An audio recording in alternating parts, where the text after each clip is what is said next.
Okay, let's get a level. Yep. Hello. This is a level. I am going to continue speaking until I am told to stop. Yeah, I thought you were going to say you're going to continue speaking at that level, which never happens, ever. No. No. That being said, it's the same with me. Yeah. As I'm editing away, I keep fading out, and I boost it a little bit and crazy. Well, that'll do anyway. Yeah. As he peaks. Yeah? Yeah. Yeah. Good. Cool. Colin had a problem and a microphone to spare. Thomas took it up and so the podcast went to air. For weeks and months they trolled through every single DVD. They've unwrapped all the ones they can and now they're cellulose free. Now they're cellulose free. Hello, dear listener, and welcome to Cellulose Free. My name is Colin, and with me as always is my fellow film watcher, compadre and son, Thomas. Hi. Hello. What have you been up to? They Might Be Giants' 24th studio album, The World Is to Dig, came out today. I don't know, you're telling the story, and I was completely unaware of that, even though I have seen them live. Well, yes, as has been established. Still had to say it. Yeah. It's a contractual obligation. It is hard for me to say exactly when it came out, because having pre-ordered the album, I actually got it digitally a few days ago. Ah, okay. Did you only order it digitally? Yes. Right. Yes. Okay. I do not need more physical media in my life at this time. But Thomas, what if all the servers go down and Armageddon happens and how are you going to listen to it then? On the CD players that I assume will still work after the apocalypse. But you just told me that you don't have a hard... No, I know I don't have a hard copy of it. But are we seriously saying that I will have power and be willing to use it on a CD player in order to play this one album, which is good? It's a good album. You're being short-sighted here, Thomas. You know, there's some good songs on it, and some songs that I thought were just okay. You know, in some ways it's experimental. In other ways, it is more They Might Be Giants. And even that whole description is more of They Might Be Giants. Because certainly they stretch, as a general rule, album to album. They try new things. And apparently they are already working on album 25, so... Ah. Will you get that on CD? All I know is they're in their mid-60s now, so... Yeah. Isn't that weird? Yeah. Wow. Okay. Huh. And then yesterday, as we're recording this, I went out and I saw Project Hail Mary in cinema. So do you give it a thumbs up or a thumbs down? I did enjoy it, yes. I felt that despite being, about 2.5 hours long, the ending was perhaps a little rushed. It was a bit bizarre, wasn't it? Yeah. I could have done with another 5-10 minutes, perhaps, and that would have been perfect, but it was a good film. Choices were made, and I have not read the source material, and I don't know whether that ending was in keeping with the source material or whether they went for a twist or what. But I am led to believe that it was fairly accurate ending, if perhaps less detailed. But as you mentioned, it's a long film, but it didn't feel long. No. Sorry, I should mention that I fully intended to watch it yesterday as well, without mentioning that to you. And we would have, in fact, ended up in the same cinema, I think. Yeah, probably. You're in town? No, I was at Eastlands. Right, so it was Brianna. You probably would have ended up with Brianna. Yeah, and then for some reason I thought, oh, no, it's school holidays and I don't want to be in there with grotty little kids. So... But it wasn't. No, so I went today. Yeah. With a grotty little kid. Well, grotty not so little kid. Yes, so Sawyer and I went to watch it today. We met up there. Yeah. Yeah. Yeah, no. I went at the perfect possible time. Tuesday, so cost about half as much. Yep. Because I'm a V Rewards member. This not sponsored. Not even remotely sponsored. I'm a V Rewards member, so I got half off. And, early afternoon, fourth week of the run. Yeah. That's the perfect time to go and watch a movie, honestly. Which made me quite surprised at how many were in the session that I was in, which again was in an early afternoon session, but not with the benefit of half-price movie tickets. I say that, and there was, I think, either 10 or 12 people in that session. So that's about what I saw, yeah. Yeah, no, it was good. And, hopefully when it comes out on streaming, because I had not really realised this until now, apparently it's an Amazon original film. Yeah, that did surprise me as also, because once I heard early talks of it coming out, and having not read the book, I avoided as many spoilers as I could possibly avoid, which became harder and harder as yes. But was unaware of the whole Amazon connection as well. Well, I was also completely unaware that it was an MGM film. If I'd known it was an MGM film, it would have been fairly easy to work out that it was an Amazon film, because, well, they're all going to be from now on, aren't they? Yeah. But it was a Sony film as well. Yeah. Yeah. I was quite satisfied with it. Yeah.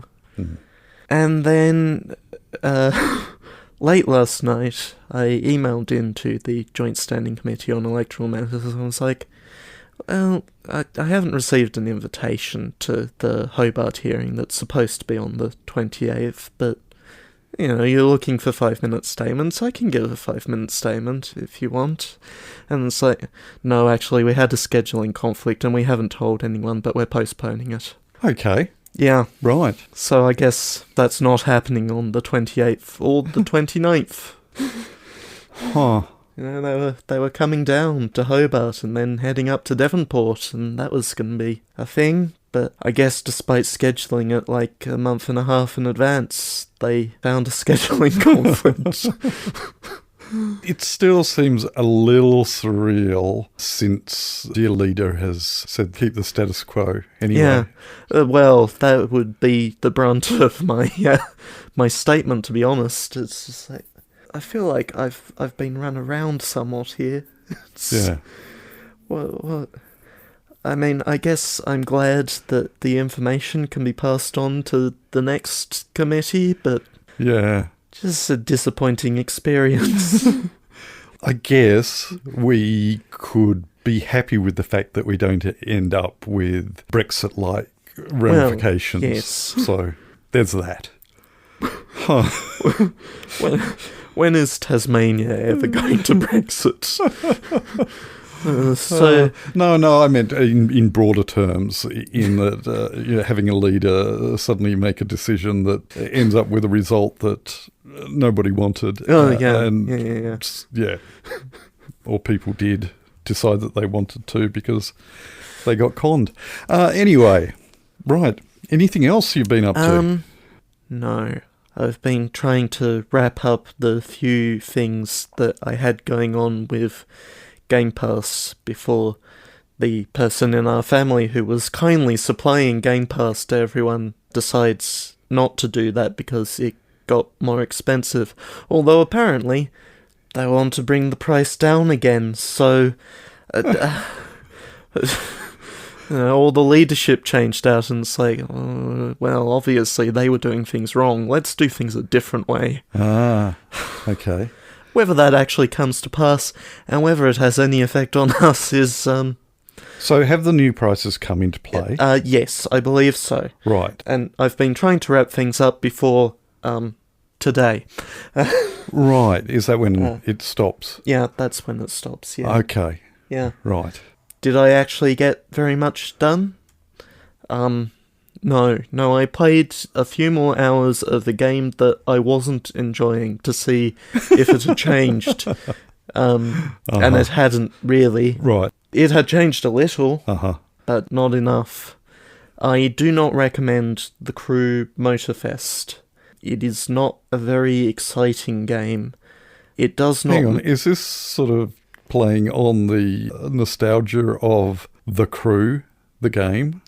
No. Original? No. Right. All three of the Crew games are fairly different from each other, to be honest. Okay. The original The Crew, dark, gritty. Yeah. America and gangs and stuff. And unable to be played. Well, yes. The Crew 2, very bright, just the joy of cars and motorbikes and boats and planes. Because this franchise apparently can't choose one thing to be about.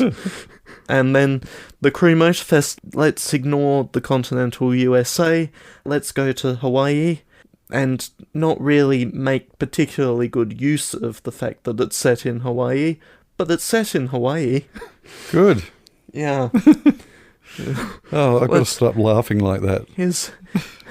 Here's a playlist about a trip that we sent someone on to Europe to experience some exotic European cars with cutscenes showing off these exotic European cars in Europe and not in Hawaii where the game is set. How bizarre. Yeah. Huh. Okay. I don't recommend it. It's not good. And the NASCAR expansion that they introduced recently is like, these cars, they sort of turn around fairly quickly if you hit them with even the slightest amount of force, which is a problem because most of the cars are not yours. Right. So those last minutes that you had to play anything were just absolutely filled with disappointment. Just completely squandered. Oh, I'm sorry. Still need to talk to siblings about funding arrangements for Forza Horizon 6 because I feel like we might want to pool some funds, but we'll see. Through my bank, I get 10% off the Xbox gift cards, so... Yeah, that's true. That's something. Whether I make use of that something sort of depends on, whether we can get our acts together. Yeah, well, I tried to work out whether that could be used at all for the Game Pass, but it couldn't. No. Different thing. Yeah. Oh, well. Different thing that wouldn't really have made that much of a dent in the size of the problem that it was presenting, but yeah. Oh, well. That's been my week. What's your week been, other than going to the cinema? Well, that was probably the bulk of what happened. I'm trying to remember what I talked about as far as Parkrun last week was concerned, in that I took on a job that scared the pants off me and justified it, and I'd pretty much basically decided, no, I'm not going to be able to do that ever again. But guess what happened? Did you have to do it again? Well, I'd signed up for scanning people's barcodes after they crossed the line, and, that's not time critical quite so much. People just line up and wait for their barcodes, but handing out these tokens at the finish line and getting everyone in order, and so I rocked up for doing barcode, and the person in charge for the Saturday just gone said, "Oh, look, we sort of need someone to do tokens." Yeah, basically. And I thought, okay. But it went really smoothly, even though it was freezing cold. Yeah. My hands were shaking as it is, but the cold and loss of feeling in my fingers as I was handing these things out, it went a lot smoother. That was helped somewhat by having about 100 less people running the last week because of the weather. But it also helped that the person who was the timekeeper, so the timekeeper calls out as someone crosses the line, 7, 8, and I'm making sure that I'm actually keeping in, because these tokens have those same numbers on them, and I make sure that, or try to make sure that the token goes to the person who the number was called out for. But they were nice and loud, and the communication between, and when it got a bit chaotic, we then regrouped at the end, is your next number this? Yes, okay, so we're still in sync type of thing. So it went very smoothly, but who knows what's going to happen this week. I'm back down for scanning people's barcodes. Yep. And we'll see how that goes. Other than that, went to see my shrink. Sorry, shouldn't call them shrinks, should I? Anyway, we're formulating a new regime of how we're tackling things, and we'll see how that goes. Anyway, we have a film to watch. We do. Yeah, it's a film you picked. I did. And I didn't. Yeah.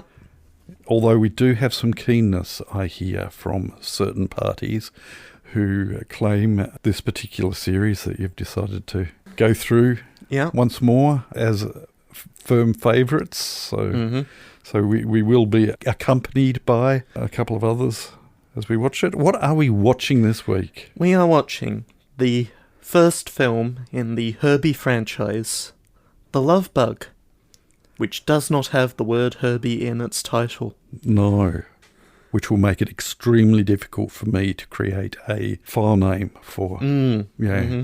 Yeah. Would you like a synopsis? Please, chuck us a synopsis. I'm going to read the short one, slightly edited. Or with more words taken out? No, so it's even shorter? With more words added in. Oh, okay. 3 specific words added in. Right. A down-on-his-luck race car driver teams up with a little VW bug that has a mind of its own. Contains tobacco depictions. Smokin'. All right. We're watching The Love Bug, a Disney film from 1968? 69. 69? Yeah. Why did I have 68? Hard to say. That's got me confused. Are you getting that data from where? Disney Plus. Disney Plus. That's why. Because IMDb says 68. Right. Well, there's probably going to be some sort of discrepancy in arrived here, possibly? Oh, release. No. Limited release on December 24th, 1968, and then a wide release in March of 1969. So I'm assuming that Disney are choosing to go for the wide release. Whereas IMDb, even though it has listed 1968 there, it has in its release date December 18th, 1969, which doesn't match either of those dates. Which doesn't match either of those dates, but is the Australian date, and so...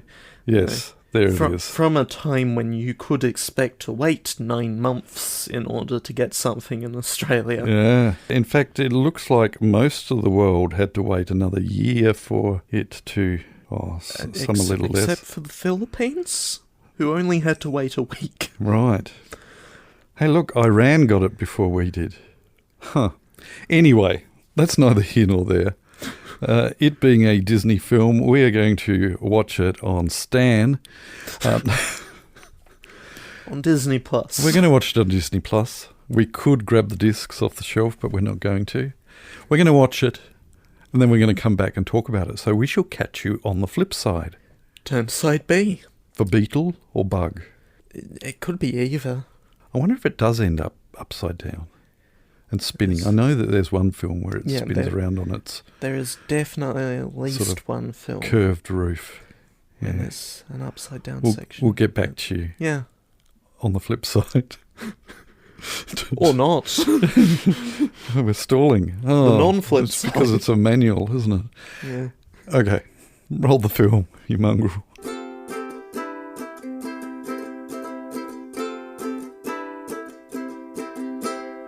So what did you think?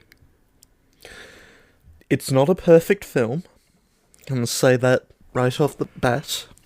It is, surprisingly, a little slow in places. Sometimes, you let a scene run just a little longer than it needs to. But it's good. The film is still, as a whole, good. It's a fun film. Yeah. Yeah. It's certainly of an age, of a time, and pacing is as such. And it certainly shows its age in its effects. And Yep.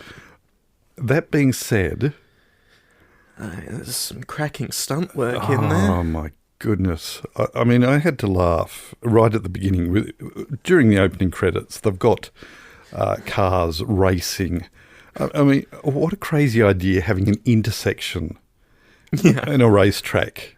And obviously it happened. And I've certainly been to demolition derbies where the object is to be the last car standing.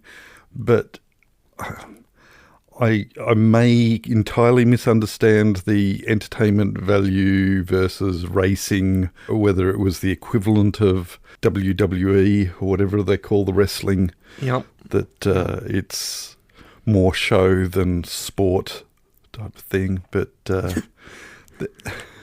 that was crazy driving in just that opening segment alone. But throughout, there was A, incredible driving, and B, incredible camera work going on there to capture that. And yes, certainly one of the effects that they leaned into quite heavily was the sped up footage. Yeah. But even so, I mean, I looked at other indicators around to see exactly how much it had been sped up. And there was that one bit where Daniel mentioned that, oh boy, that has been sped up. Yeah. But he gave the impression that that's the first time he really noticed it happening.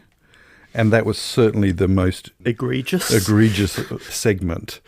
But there was some camera on vehicle happening that just must have been nightmarish to choreograph. And even the aerial shots of track work and going through countryside and Herbie is weaving through, even if that was sped up, it's still coordinating the weaving, ensuring that nothing crashes, is quite impressive.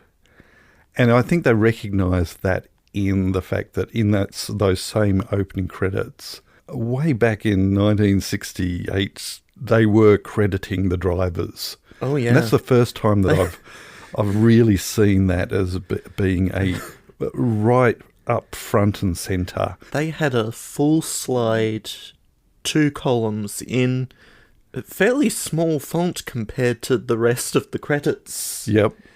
It was a lot. It was a lot, and indeed they were smaller, but that slide was up for a good, decent amount of time. I felt they were saluting and recognising the talents, which very, very rarely happened, which shows in the rest of the credits. I mean, immediately what comes to mind is the credits in Project Hail Mary that are very fresh in my mind. I actually found those quite short. Yeah. Even though there were a lot of names on there, there are certainly films that I have sat through the credits of that just went on forever. And rightfully so, saluting everyone that's in that. And that has become very much more a thing in that we're recognising everyone who was involved. I did note in Project Hail Mary that they, in some places, just recognised effects houses, presumably for effects houses that only did small bits, they said, look, can you fix this? And they've done it. Or, look, we need a 2-second shot of this or what have you. But most of the big ones, you had names of people who worked within that effects house. But back in the 60s and before, so little talent that went into the production of a film was actually recognised in the credits. You get your department heads. Yep. If you're lucky. Yeah. And that's it. So that really stood out to me, the fact that, hey, they really recognised how much work those drivers did. And it showed. And showed in a way that I never felt in the Fast and Furious. Mm-hmm. Because I didn't feel the metal in that. I didn't feel that people were enclosed in very heavy vehicles that one false move and people are going to get majorly injured.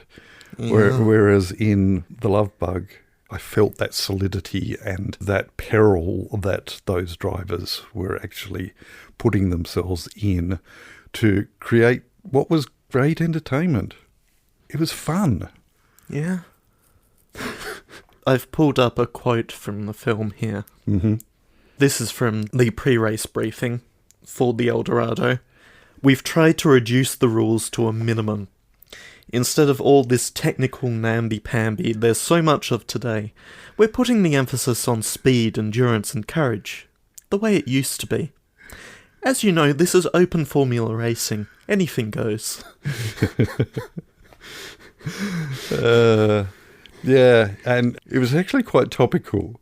Yeah. I mean, he was basically calling out wokeness in a very uncomfortable way and recognised that. So, yeah, it was...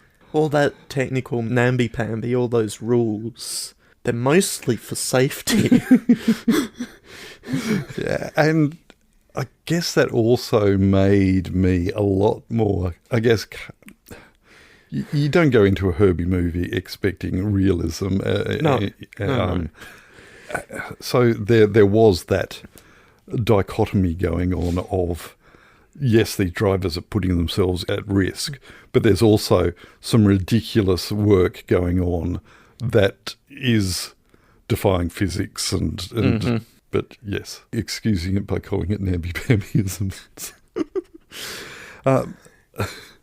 I do note, for our dear listener, yes, there was indeed a turned side B where Herbie ended up on its roof spinning.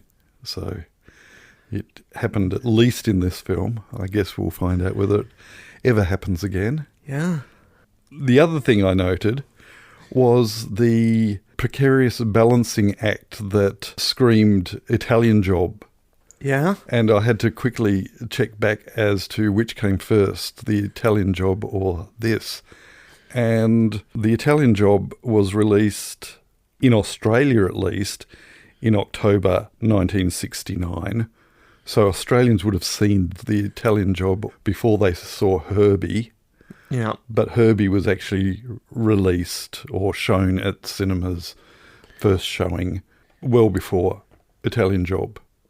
So, yeah,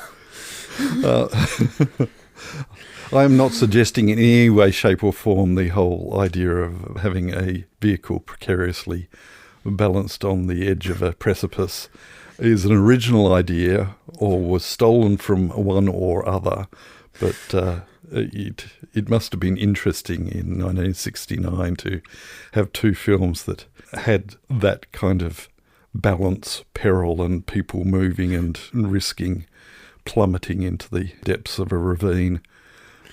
Not that happens these days where films with similar plots or ideas ever happen. Right. You got anything else over there?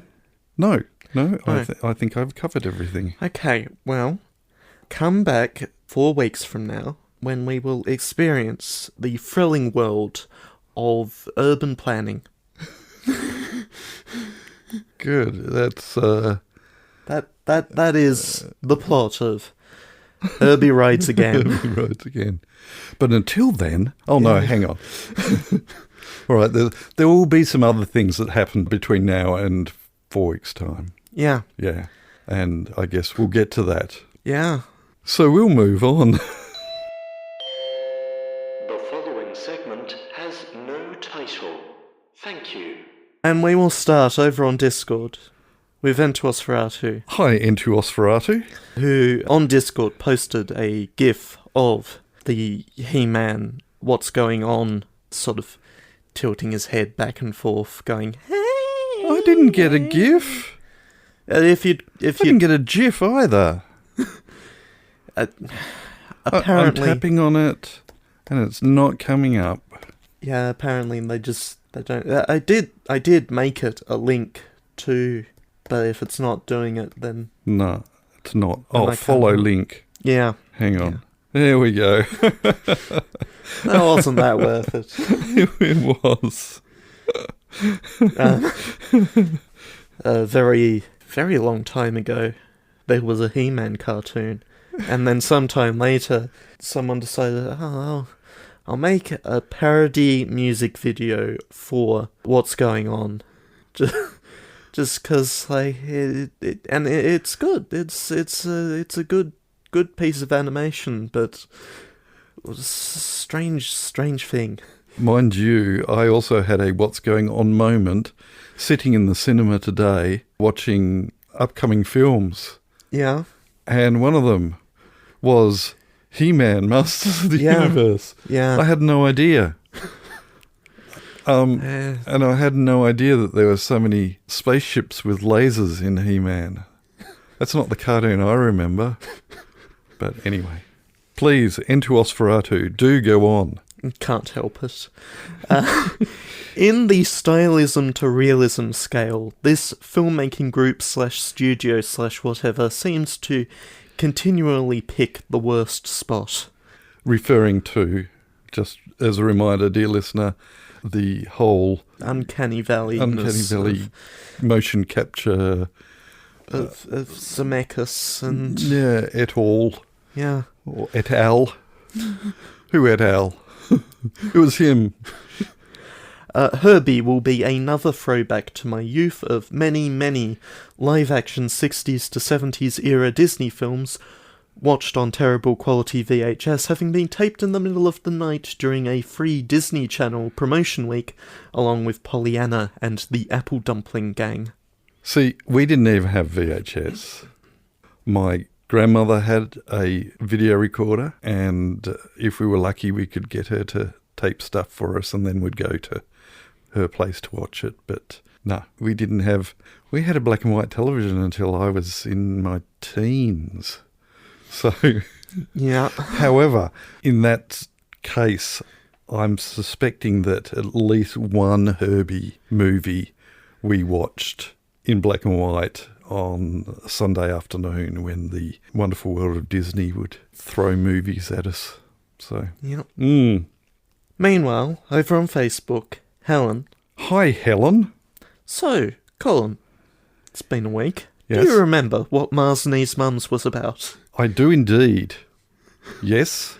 Young boy sees mother abducted by alien and catches ride on spaceship to Mars. Yep. Mars was kidnapping mum to help train mothering robots. Robots? Yep. To raise the kiddie Martians who are raised by robots rather than parents or mums, but in fact, yes.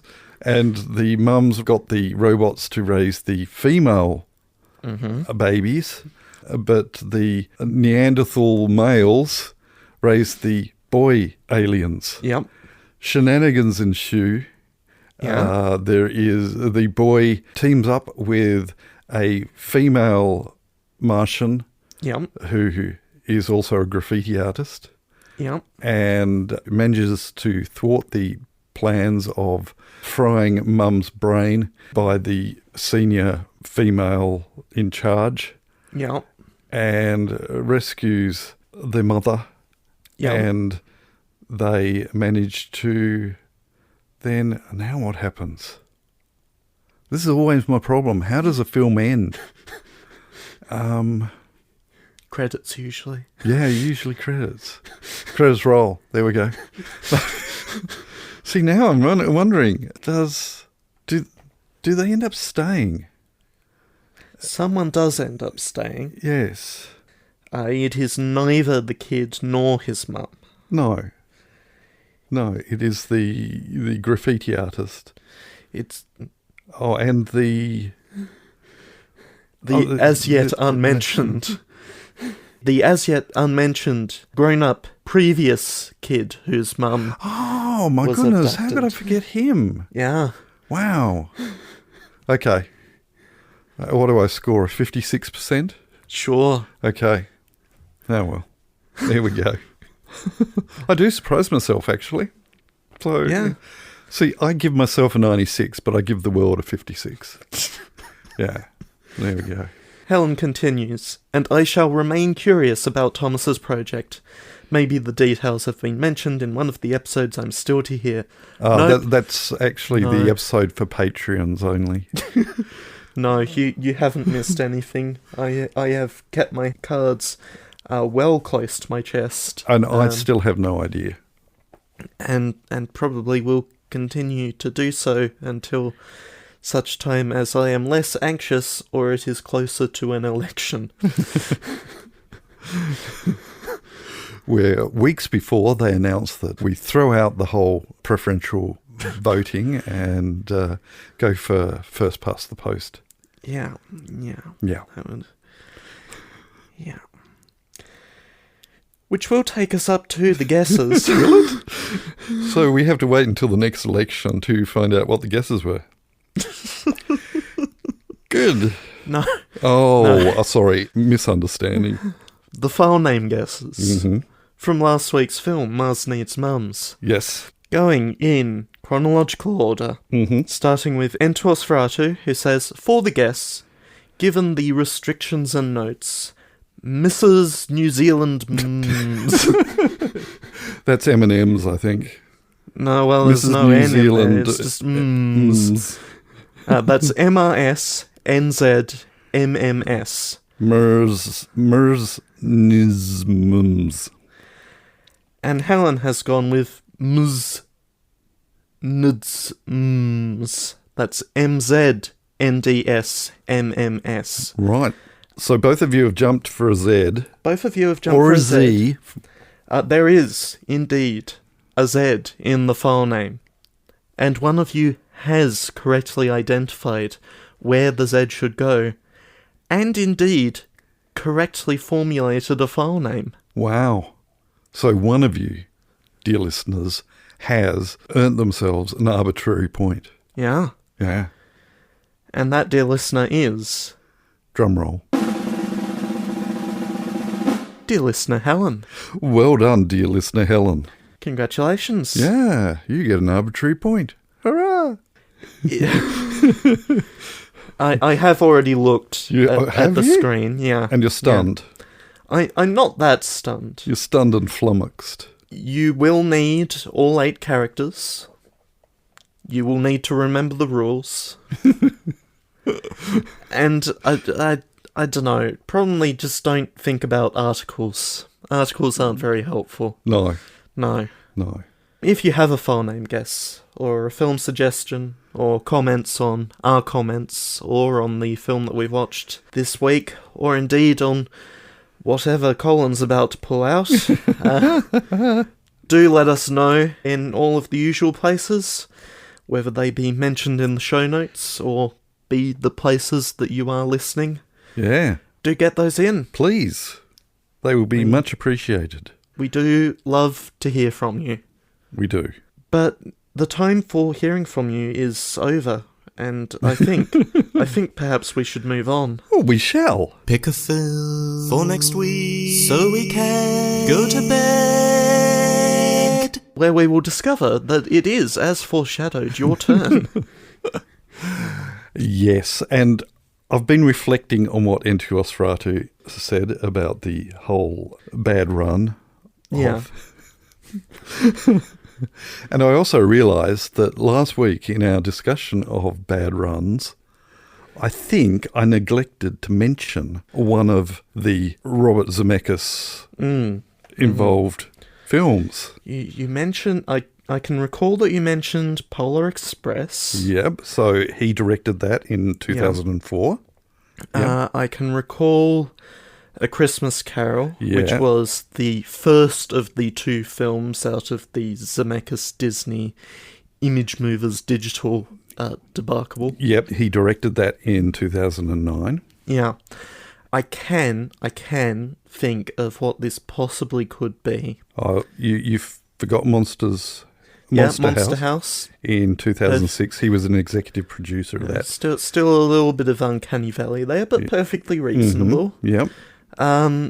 I am thinking that this film that you've selected may be based on a poem.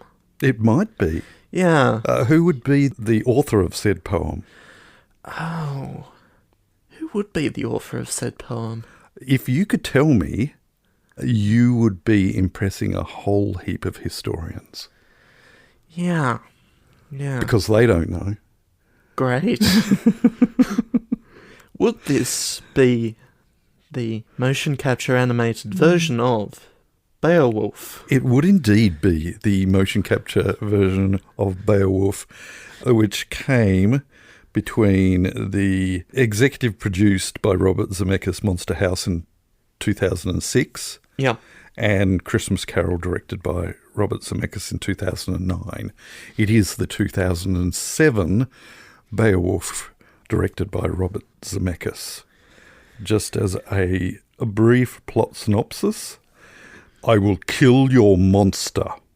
A hero steps forth proclaiming his fame and his name, Beowulf, slayer of monsters, defender of the realm. He will kill the voracious beast ravaging the Viking land.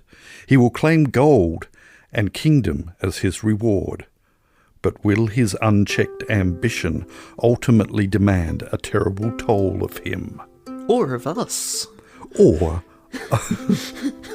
of our dear listener. That is next week. I should point out that it's not streaming on any of the streaming services in Australia. Yep. So I will be dusting off the DVD to watch that. I have only watched it once. Yep. And it would have been only a couple of years after the 2007 release. So I really can't remember. Mm-hmm. So it'll be interesting. That's one of the reasons why I wanted to have a revisit. And to close off the... Yep. Yeah, until he comes out with another one.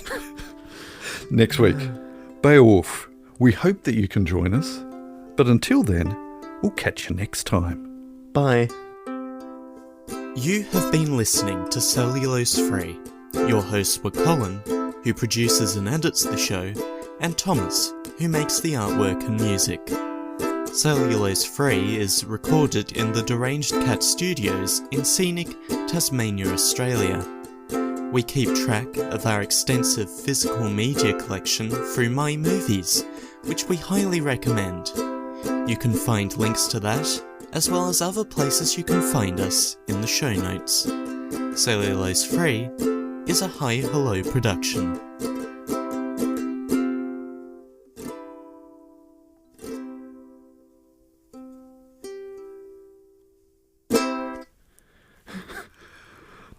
Did I hurt you?